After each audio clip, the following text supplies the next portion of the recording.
So I'm going to find a typeface I think will work really well. There's one I've already kind of researched, but I'm going to try a couple other ones. I don't want anything too specific because we already have that detailed piece, similar to a logo I did in the past, the Bearcroft logo, where we had such a strong little symbol that we don't want to have a typeface that takes away from that. So we have this really intricate P. So let's do something simple. Let's do a Azo Sans Black. So this is just like a really simple font. We can even do a lowercase because we want to match the lowercase of the P here. And then we can copy and paste. We need to do a second part of our name, which is going to be Dynamics. And what I like to do is I like to pair a very strong first word with a much lighter weighted and thickness of the second word. So in this case, Dynamics. And so one way we can do that is by changing the weight. So let's find another font that has a wide variety of weights. And I know offhand that Railway has a wide variety of weights, including a thin. But here's all the weights available to me. So I have really thick to really thin. And I actually want to do a light because thin might be so light that it's not going to print really well. So let's go ahead and stick with light.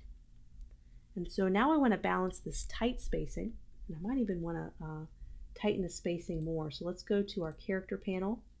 Let's tighten the spacing or the tracking, just like we did with the previous logo. Let's do a -25 there. And with this, we're going to do wide tracking. This is all about contrast. So if you have one letter that's really tight spacing, try the next one wide spacing. Anything to add contrast to your logo. So let's do some dramatic spacing. Let's do 555. Let's put that here. And we can even do this uppercase. This would be Parsons. We can lighten this so we can match this gray color. Let's go ahead and put our character panel back over here. So now this is where we really play with this spacing. So I'm back over the character panel. Let's do widen it even more. Let's do 888. And I'm going to make sure I'm flush. You don't have to do this, but this is kind of the look I'm going for, where the N and the S at the end match with the P and the D. They both are flush with each other. You can always do it where, you know, this bottom one, there's a little bit of a smaller portion, and that works really well when you have a center alignment. But when you have such strong left, right, horizontal appearances, sometimes it's nice to have this flushed block look with your text. So now arrangement and also balance. We don't want the P to overwhelm the Parsons or the Dynamics. So we're going to go ahead and group this P together and go ahead and group our characters together. And let's play around with sizing and spacing and orientation. So I'm going to do exactly what I did with our previous logo and play around with horizontal presentation. And so we have to look about spacing and gaps in design. So right now there's this huge glaring gap right here, and it just seems a bit awkward. So we need to somehow close that gap or find a way to arrange the logo where that gap doesn't seem so empty. It just seems like it's creating so much negative space that's not adding to the design. So it could be a matter of just making the P smaller and adjusting the balance and maybe evening out that P.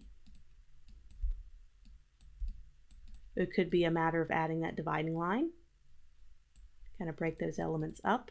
Oops. Just like that, making sure there's enough spacing between the line and the elements. You don't want anything to be too tight. Like that's way too tight. That just makes me anxious, makes me nervous. Just having nice open white space. You cannot have enough. Well, I guess you can have too much. Well, that's too much, but just be very careful about having things too close to one another. It's a very common thing I see is people not having enough white space between and around elements. It's a huge deal. Okay, so that's kind of an arrangement. I think this P is probably too big, so we need to adjust the balance of our logo and make that a little smaller. Okay. And we can continue to play around with some different options. We're not final on the type choice, and once again, we can manipulate the font a little bit or the typeface to make it a little more custom. So one thing I do want to try is perhaps, let me go ahead and ungroup that element, delete the P, and this is just, I'm just playing around. This is all part of the fun, all part of the concepting process here. To make this larger, I'm not sure why I'm making it larger. Let's keep it the same size. I'm going to copy and paste. What I'm trying to do is make this all one word so we don't have a separate logo mark and a typography element. We have them combined. I didn't know how that was going to work. And this is where popping into our grid, I'm going to do the shortcut for grid, which is Command and then the quotation mark. Of course, you can always go to View and then go to Hide Grid or Show Grid down here. Now I'm going to line this up on the grid to kind of help me a little bit. So this is the baseline of the type wording here. That's the baseline. This is your top line, and both of those together make what's called your X height. The very bottom of your characters and the very top of your characters. So I want to make sure this is aligned with them. So I want to make sure the top of the P and the bottom of the P is on the same line as all the other characters. And this could be a case where we need to mess with the type choice. We need to make it our own, because it may not work because this is so different than the rest of the characters. It's not working.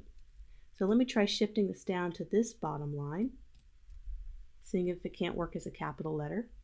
That does look a little bit better, but I'm not happy with the type choice. And when I do this, you have this very open gap. It's really too big, and it looks awkward, doesn't it? You almost want to tuck this underneath. Just like this. But see, now you have a misbalanced logo. The P's overwhelming, and this is just too small, and it looks funky. So this is a case where you experiment and it doesn't work out. That is okay. But I just wanted to give it a try.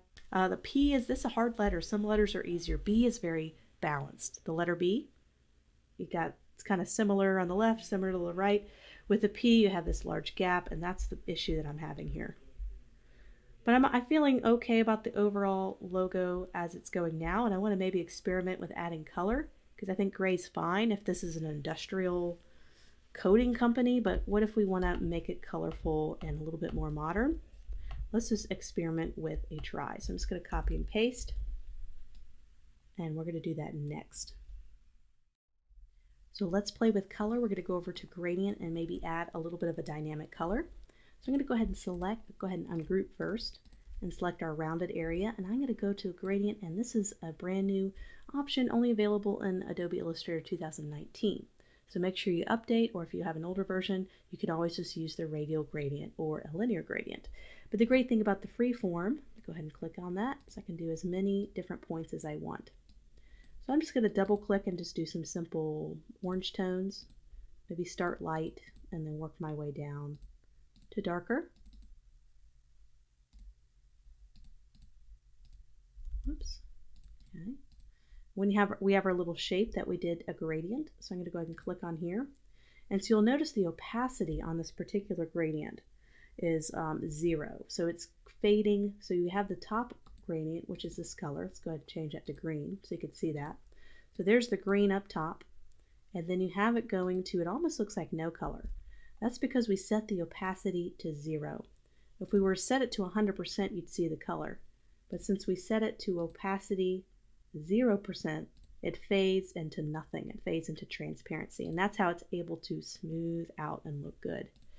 So remember that one is set to opacity 0. So if you wanted to do a transparency that seemed to blend or feather out, I'm going to do an example. I'm just going to do a box. So this is what we have here. We have, see how it's feathered, kind of a feathered effect, which this could be very useful in layout design if you want a particular color that fades into nothing. It doesn't fade into white, so if I would click this and go to opacity and do 100%, it fades into white, or in this case, let me change the color, yellow.